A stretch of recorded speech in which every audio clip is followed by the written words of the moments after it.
మనం తీసుకోబోతున్న టాపిక్ ఏంటంటే YCP social media యాక్టివిస్టులు అంతా కూడా ఈరోజు చూసినట్లయితే వెర్రెత్తిపోతూ ఉన్నారు.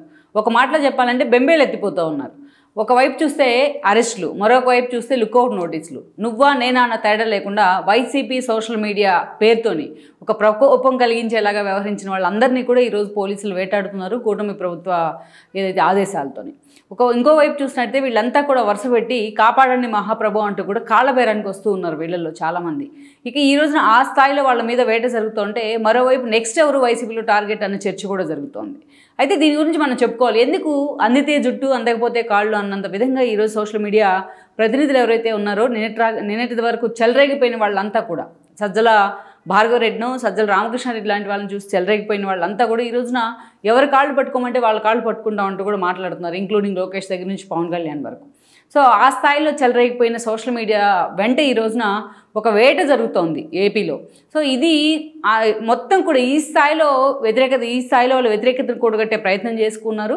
వాళ్ళ మీద ఆ స్థాయిలో దాడి జరుగుతుంటే జగన్మోహన్ రెడ్డి మీడియా ముందుకు వచ్చి ఆయన సొంత మీడియాలో కావచ్చు, ఆయనకు చెందిన సోషల్ మీడియాలో కావచ్చు, కూటమి ప్రభుత్వం మీద ఒక విషయం చెప్పే ప్రయత్నం జరుగుతున్నా ప్రజల నుంచి ఎక్కడా కూడా ఈ అంశం మీద ప్రభుత్వం చేసిన దానికి పూర్తి స్థాయిలో ఒక సమర్థన అయితే ఉంది. సోషల్ మీడియా వేదికగా జగన్మోహన్ రెడ్డి అబ్జర్వ్ చేసినట్లయితే ఎక్కడా కూడా అది నెగిటివ్ ఇంపాక్ట్ అయితే కలిగించట్లేదు. బట్ దాన్ని కూడా జగన్మోహన్ రెడ్డి ఈరోజు గమనించకుండా పుంఖానుపుంఖాలుగా తన మీడియాలో వాళ్ళ మీద పూర్తి స్థాయిలో ఒక స్టోరీస్ కూడా ఇస్తున్న పరిస్థితి కనిపిస్తోంది. ఇక్కడ చూసినట్లయితే నిన్నటి వరకు కూడా ఆ స్థాయిలో అది ముఖ్యమంత్రి లేకపోతే మాజీ ముఖ్యమంత్రి లేకపోతే మంత్రులా లేకపోతే ఒక పార్టీ అధినేతలా అని చూడకుండా, లేడీసా అని కూడా చూడకుండా ఆ స్థాయిలో రెచ్చిపోయిన జగన్మోహన్ రెడ్డి సోషల్ మీడియా ప్రతినిధులు ఎవరైతే ఉన్నారో ఈ రోజున ఆ స్థాయిలో వాళ్ళు పోలీసులు అరెస్టులు చేస్తుంటే కాళ్ళు పట్టుకునే పరిస్థితికి ఎందుకు దిగజారారు?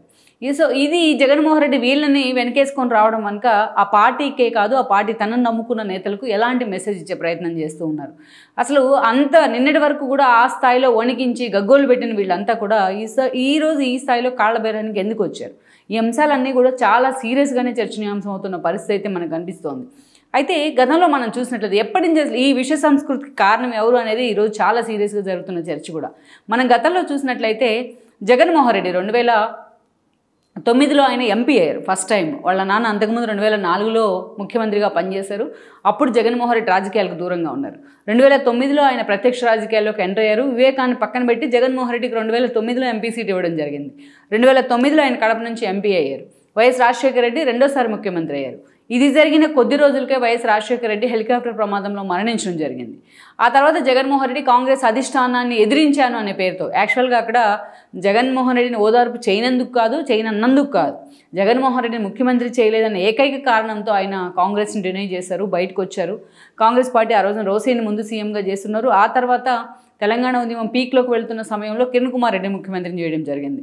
ఈ క్రమంలోనే జగన్మోహన్ రెడ్డి బయటకు వచ్చి సొంత కుంపటి పెట్టుకునే ప్రయత్నం చేశారు వైఎస్ఆర్సీపీ పేరుతోని. స్టార్టింగ్ నుంచి మనం చూసినట్లయితే వైఎస్ఆర్సీపీ వెంట నడిచిన నేతలంతా కూడా ఎక్కువ మంది టీడీపీ అండ్ కాంగ్రెస్ల నుంచే, ఎక్కువ మంది వైఎస్ఆర్ అభిమానులే జగన్మోహన్ రెడ్డి వెంట నడిచే ప్రయత్నం అయితే జరిగింది. బై ఎలక్షన్స్ వచ్చాయి. జగన్మోహన్ రెడ్డి అక్రమాస్తుల కేసులో జైల్లో ఉంటే బై ఎలక్షన్స్ వచ్చాయి. బై ఎలక్షన్స్లో విజయమ్మ షర్మిల ప్రచారం చేసి ఆ పార్టీకి ఒక హ్యూజ్ మెజారిటీ. పార్టీ పెట్టిన కొద్ది రోజుల్లోనే ఒక సెంటిమెంట్ బేస్ మీద జగన్మోహన్ రెడ్డి ఆ ఉప ఎన్నికల్లో క్లీన్ స్వీప్ చేయడం జరిగింది. అయితే ఆయన బయటకు వచ్చిన తర్వాత కూడా తెలంగాణ సమైక్యాంధ్ర ఉద్యమాలు జరగడం, తెలంగాణ రాష్ట్రం విడిపోవడం ఇవన్నీ మనకు తెలుసు. అయితే 2014 ఎన్నికల్లో కూడా తన తండ్రి సెంటిమెంట్ కానీ తను జైలుకి వెళ్ళిన సెంటిమెంట్ కలిసి వస్తుందని జగన్మోహన్ రెడ్డి అంచనాలు వేసినా అది అంతగా వర్కౌట్ కాలేదు. ఆ రోజు చూసినట్లయితే వైఎస్ఆర్సీపీ ప్రతిపక్షానికి పరిమితమైంది. అప్పటిదాకా కూడా షర్మిల పాదయాత్ర చేసిన, జగన్మోహన్ రెడ్డి ఓదార్పు పేరుతో హడావిడి చేసిన, అదేవిధంగా షర్మిల సమైక్య యాత్ర చేసిన, గౌరవాధ్యక్షుల హోదాలో విజయమ్మ పార్టీ పలు నేతలతోని అదేవిధంగా అనేక సమావేశాలు, ధర్నాలు, నిరసనలు, జిల్లాల పర్యటనలు చేసినా ఎక్కడ ఈ స్థాయిలో సైకోయిజం కనిపించలేదు వైసీపీ సోషల్ మీడియా. ఎందుకంటే అప్పుడు సోషల్ మీడియా అంత ఫ్లేరప్గా లేదు కాబట్టి ఆ స్థాయిలో అయితే కనిపించేది కాదు. బట్ అటు విజయమ్మను కానీ ఇటు షర్మిలాని కానీ జగన్మోహన్ రెడ్డి ప్రమోట్ చేయడంలో మాత్రం జగన్మోహన్ రెడ్డి సొంత మీడియా ఎప్పుడు కూడా ముందే ఉండేది. ఎందుకంటే వైఎస్ రెండోసారి సీఎం అయిన వెంటనే ముందుగా ఆ రోజు ఇందిరా టెలివిజన్ పేరుతో జగన్మోహన్ రెడ్డి కోసం ఒక సొంత మీడియాని, ఒక సొంత పేపర్ని కూడా ఎస్టాబ్లిష్ చేయడం జరిగింది, ఎలక్ట్రానిక్ మీడియా అండ్ పేపర్ని. సో 2014 వరకు కూడా జగన్మోహన్ రెడ్డిని పొగుడుతూనూ ఆయన తరపున విజయమ్మ అండ్ షర్మిలాని ఆకాశానికి ఎత్తిస్తూనూ మాత్రమే ఆ మీడియాలో కథనాలు వచ్చేటివి. ఎప్పుడైతే 2014లో జగన్మోహన్ రెడ్డి ఓడిపోయినారో ఒక లైఫ్ అండ్ డెత్ క్వశ్చన్గా మారింది జగన్మోహన్ రెడ్డికి ఆ పార్టీని నడపడము అనేది. ఈ క్రమంలోనే పార్టీని లైమ్లైట్లో ఉంచాలంటే ఏదో ఒకటి పని చేయాల్సిందే, ఏదో ఒకటి సీరియస్గా ఎఫర్ట్ పెట్టాల్సిందే అని కూడా ఆయన ఆలోచన చేశారు. అదే సమయంలో విజయసాయి రెడ్డి లాంటి వాళ్ళని రాజ్యసభకి పంపించడం కూడా జగన్మోహన్ రెడ్డికి ప్లస్ అయింది. ద బెస్ట్ లైజనర్గా విజయసాయి రెడ్డికి పేరుంది. ఆ స్థాయిలో నేషనల్ మీడియా మొత్తాన్ని వైఎస్ఆర్సీపీ మీద ఫోకస్ చేయించడంలో కావచ్చు, తన రాజ్యసభ పేరుతో ఉన్న సంబంధాలు అటు బీజేపీ నేతలతోనూ మిగతా జాతీయ రాజకీయాల్లో ఆయన కీలకంగా కొన్ని చోట్ల పనిచేశారు.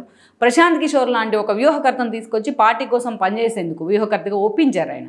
ఈ క్రమంలోనే ఐపాక్ టీము ఆ రోజు నుంచి పార్టీ కోసం ఒప్పందం కుదుర్చుకుంది పనిచేసేందుకు.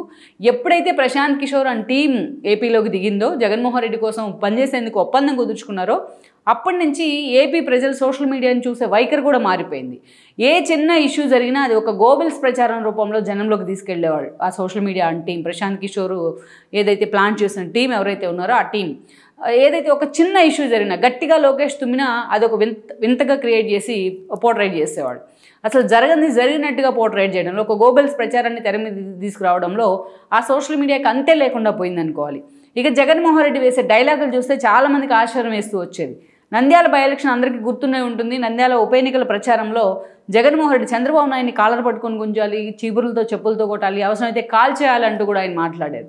ఒక ఎన్ఎస్వి ప్రొటెక్టీ ఆయన, ఒక సుదీర్ఘకాలం ముఖ్యమంత్రిగా అండ్ దాని ప్రతిపక్ష నేతగా పనిచేశారు. అలాంటి నేతను పట్టుకొని జగన్మోహన్ రెడ్డి అలా మాట్లాడిన తీరైతే మాత్రం ఒక విచిత్రం అనే చెప్పుకోవాలి. అయినా కూడా అప్పుడు ప్రభుత్వం చాలా సైలెంట్గానే నిమ్మకు నీరెత్తినట్టు వ్యవహరించింది. ఎక్కడ ఒక వెన్నెట్ట పాలిటిక్స్ అనే దానికి వాళ్ళు చోటు ఇవ్వలేదు. లోకేష్ ఏదైతే స్నాక్స్ తీసుకున్నా కూడా దాన్ని చిరుతులకి కొన్ని కోట్లు ఖర్చు చేశారంటూ పోర్ట్రైట్ చేశారు. అదేవిధంగా వైజాగ్ ఆయన మంత్రిగా ఉన్న సమయంలో అలా అనేక రకాలుగా ఉన్నది లేనట్టు, లేనిది ఉన్నట్టు సోషల్ మీడియాని ఒక బూచిగా చూపిస్తూ ఒక వికృతానందం పొందే ప్రయత్నం అయితే వైఎస్ఆర్సీపీ నుంచి జరిగింది. ఈ కంట్రోల్ చేసే టీడీపీ ప్రభుత్వం ఆ రోజే కంట్రోల్ చేస్తుంటే, ఇలాంటి విష మొక్కలన్నింటినీ కూడా ఆ రోజే పెగిలించి ఉంటే ఇంత దూరం వచ్చేది కాదేమో పరిస్థితి. 5 ఏళ్ల పాటు రాష్ట్రం వెనక్కి వెళ్లాల్సిన సిచ్యువేషన్ కూడా ఉండేది కాదేమో. కానీ ఆ రోజు మాత్రం చంద్రబాబు నాయుడు ఎప్పుడు కూడా ఆయన యాటిట్యూడ్ ఒక వెండెట్ట అనేది తెర మీద తీసుకురారు. తనని వేధించినా బాధించిన నేతలను కూడా ఆ స్థాయిలో వెంటబడి వేధించిన సందర్భాలు అయితే ఉండవు ఆయన హిస్టరీలో. ఎప్పుడు కూడా ఆ లిమిట్ క్రాస్ చేయనంటూ ఇటీవల ఆయన మాట్లాడిన సందర్భం కూడా ఉంది బాలకృష్ణ ఇంటర్వ్యూలో. అది 5 ఏళ్ల పాటు జరుగుతూ వచ్చింది. దెన్ జగన్మోహన్ రెడ్డి, ప్రశాంత్ కిషోర్ లాంటి వాళ్ళు ఉన్నదాన్ని లేనట్టు, లేనిదాన్ని ఉన్నట్టు క్రియేట్ చేసిన ఒక వాతావరణం కానీ, అదేవిధంగా రాష్ట్రంలో జగన్మోహన్ రెడ్డి తీసుకున్న ఒక్క ఛాన్స్ అనే నినాదం కానీ, వైఎస్ రాజశేఖర రెడ్డి తరహాలోనే ఆయన కొడుకును కూడా ఒకసారి సీఎంగా చూద్దామనుకుని ప్రజలు ఆలోచన చేసిన ఒక విధానం కానీ, ఆ రోజు జగన్మోహన్ రెడ్డి 151 సీట్లతోనే సీఎం అయి ఉన్నారు. దెన్ ఆ తర్వాత రోజుల్లో ఒక థమ్మింగ్ మెజారిటీది. టీడీపీ కేవలం 23 సీట్లకే పరిమితమైంది. అక్కడ చూసినట్టు ఇంకా నలుగురిని జగన్మోహన్ రెడ్డి తన పార్టీలోకి తీసుకున్నారు, వంశీ లాంటి వాళ్ళని, కర్ణం లాంటి వాళ్ళని. ఇక అప్పటి నుంచి ప్రశాంత్ కిషోర్తోని విభేదాలు వచ్చినా ఆయన టీం మాత్రం, ఆయన శిష్యు team, Rishi and team Jaganmohan Reddy కోసం పనిచేస్తూనే వచ్చింది ఆయన ముఖ్యమంత్రిగా ఉన్నన్ని రోజులు. ఇక అప్పటి నుంచి కూడా జగన్మోహన్ రెడ్డికి చెందిన ఒక సోషల్ మీడియా కానీ, వైఎస్ఆర్సీపీ వింగ్ కానీ కొత్త వ్యక్తులతో పూర్తిగా నింపేశారు ఒక కరడుగట్టిన కార్యకర్తల రూపంలో. నింపేయడమే కాదు, సజ్జల రామకృష్ణారెడ్డి ఏదైతే ప్రధాన సలహాదారుగా ఉంటే ఆయన కొడుకు సజ్జల భార్గవ రెడ్డిని తీసుకొచ్చి సోషల్ మీడియా ఇన్ఛార్జిగా కూడా నియమించడం జరిగింది. సో తన అన్నయ్యలందరికీ కూడా కీలక పదవుల్లో, డిజిటల్ కార్పొరేషన్ కానీ అలాంటి కీలక పదవుల్లో జగన్మోహన్ రెడ్డి నియమించుకున్నారు. నువ్వా నేనా అన్న తేడా లేకుండా 5 ఏళ్ల పాటు ఒక వికృతానందం పొందింది సోషల్ మీడియా పేరుతో, వైసీపీ సోషల్ మీడియా పేరుతో. అనేక నీచమైన కామెంట్స్, నీచమైన పోస్టులు, ఒక వ్యక్తిత్వ హననం జరిగేలా క్యారెక్టర్ అసాసినేషన్ జరిగింది అంటే, అది ఒక పీక్స్కి చేరింది అంటే మిగతా రాష్ట్రాల కంటే భిన్నంగా అది ఏపీలోనే, అది కూడా జగన్మోహన్ రెడ్డి పాలనలోనే అనేది అందరికీ తెలిసిందే. యు నేమ్ ఇట్ ఎనీవన్, ఒక బోరుగడ్డ అనిల్ మొదలుకొని ఒక శ్రీరెడ్డి దాకా, ఈరోజు హరికృష్ణ లాంటి వాళ్ళ దగ్గర నుంచి పోలీసులు వెంటబడుతున్న వర్రా దాకా, ఇలా అనేక మంది మీదకి ఈరోజు అనేక మంది తమకు అడ్డు ఆపు లేనట్టుగా రెచ్చిపోయారు. వెనక ముందు ఆలోచన లేకుండా జగన్మోహన్ రెడ్డి స్కిన్ సేవ్ చేయడం కోసం ఎంతో దూరం వెళ్ళున్నారు వాళ్ళకి ఏదో ఒక తాయిలాలు టెంపరీగా ఏదో ఒక అవకాశాలు ఇచ్చి వాళ్ళని ఆ స్థాయిలో జగన్మోహన్ రెడ్డి అంటే టీం వాడుకునే ప్రయత్నం చేసింది. ఒక సోషల్ మీడియా సైకోలు అనే విధంగా ఒక పదం వాళ్ళు వాడుతున్నారంటే, జనాలు మనలోంచే వచ్చారు, వాళ్ళు కూడా వాళ్ళని అలా పోర్ట్రైట్ చేసి, వాళ్ళని అలా తయారు చేసుకుని, వాళ్ళని డబ్బులు ఇచ్చి, వాళ్ళ అవసరాలను గుర్తించి వాళ్ళకి డబ్బులు ఇచ్చి మేనేజ్ చేసి ఇప్పుడు దాకా ఆ వికృతానందం పొందుతూ వచ్చింది వైసీపీ. సో అలాంటి పరిస్థితుల్లో జనం కూడా ఆ స్థాయిని చీకొట్టే పరిస్థితి ఉంది. అందుకే ఈరోజు చూస్తే జగన్మోహన్ రెడ్డి 11 సీట్లు కూడా రాలేదు. అంటే జగన్మోహన్ రెడ్డి అండ్ కో చేసిన పనులు, ఆయన ప్రతిపక్ష నేతగా కూడా పనికిరారు అని జనమే మ్యాండేట్ ఇచ్చిన సిచ్యువేషన్ అయితే ఉంది. ఇలాంటి సోషల్ మీడియా వికృతానందం ముందు ఈరోజు చూస్తే చంద్రబాబు నాయుడు అరెస్ట్ అనేదో లేకపోతే టీడీపీ నేతల అరెస్ట్ అనేదో చాలా చిన్న విషయం. అలా ఎవరైనా సరే ఒక కామెంట్ ఎవరైనా చూస్తే అది ఒక మనసుకు కూడా, మనకు మామూలుగా జనాలు కామన్ సెన్స్ ఉన్న వాళ్ళు ఎవరికైనా కూడా నిద్రపట్టిన కామెంట్స్ కూడా ఉంటాయి దానిలో. అలా నేను చంద్రబాబు నాయుడు అరెస్ట్ అనేది చాలా చిన్న విషయం. ఇలా ఇంట్లో ఆడవాళ్ళని తీసుకొచ్చి రోడ్డు మీద పెట్టిన తీర్మానం చూసుకున్నట్లయితే. సో ఇది జరుగుతుంది. జరుగుతూ వచ్చింది. దెన్ ఈరోజు చూస్తే కూటమి ప్రభుత్వం ఏర్పాటైంది. Jaganmohan Reddy vendetta of politics ఫలితమే మొన్నటి రిజల్ట్. ఈరోజు కూటమి అధికారంలో ఉంది. గత 3 నెలలుగా 4 నెలలుగా కొంతమంది మీద కొన్ని కారణాలు పెద్దిరెడ్డి లాంటి వాళ్ళ మీద కానీ వంశీ కొడాలి లాంటి వాళ్ళ మీద ఇష్యూస్ బేస్డ్గా కేసులు పడుతూ ఉన్నాయి. పార్టీ ఆఫీస్ మీద దాడి చేసిన వాళ్ళు కానీ చంద్రబాబు ఇంటి మీద దాడికి వెళ్ళిన వాళ్ళ మీద ఆల్రెడీ కేసులు పడ్డాయి. నందిగం సురేష్ దగ్గర నుంచి జోగి రమేష్ దాకా, దేవినేని అవినాష్ దగ్గర నుంచి అనేక మంది దాకా ఇది నడుస్తున్న సమయంలోనే ఇంకా సోషల్ మీడియా మరోసారి వికృతానందం పొందే ప్రయత్నం చేస్తుంది. ఎవరైనా ఒక ప్రభుత్వం ఏర్పడితే ఆ ప్రభుత్వానికి ఒక గ్రేస్ పీరియడ్ ఇస్తారు, ఒక హనీమూన్ పీరియడ్ ఇస్తారు. కానీ ఈరోజు చూస్తే జగన్మోహన్ రెడ్డి అనుకో ఆ గ్రేస్ పీరియడ్ కూడా ఇవ్వలేదు. జగన్మోహన్ రెడ్డి ఎప్పుడైతే మీడియా ముందుకు వచ్చి మాట్లాడుతున్నారో ఉన్నవి లేనివి ఉన్నట్టు దాన్ని అలాగే పోర్ట్రేట్ చేస్తూ ఇంట్లో లేడీస్ మీద కూడా అదే స్థాయిలో మాట్లాడుతున్న పరిస్థితి. ఇదంతా చూసిన తర్వాత పవన్ కళ్యాణ్ చాలా స్ట్రాంగ్ కౌంటర్ ఇచ్చే ప్రయత్నం చేశారు. ఇంకా ఫర్మ్గా పనిచేయాల్సిందని ఆయన చేసిన సూచన తర్వాత ప్రభుత్వం ఇంకా ఫర్మ్గా యాక్ట్ చేయడం మొదలుపెట్టింది. దానిలో భాగంగానే ఈరోజు సోషల్ మీడియా సైకోలు అని చెప్పబడే వాళ్ళని చీల్చి చెండాడుతోంది చంద్రబాబు నాయుడు ప్రభుత్వం. ఈరోజు చూసినట్లయితే వరుస పెట్టి నిన్న వర్రా అరెస్టు కానీ ఆల్రెడీ బోరుగడ్డ అనిల్ జైల్లో ఉన్న పరిస్థితి మనం చూసాం.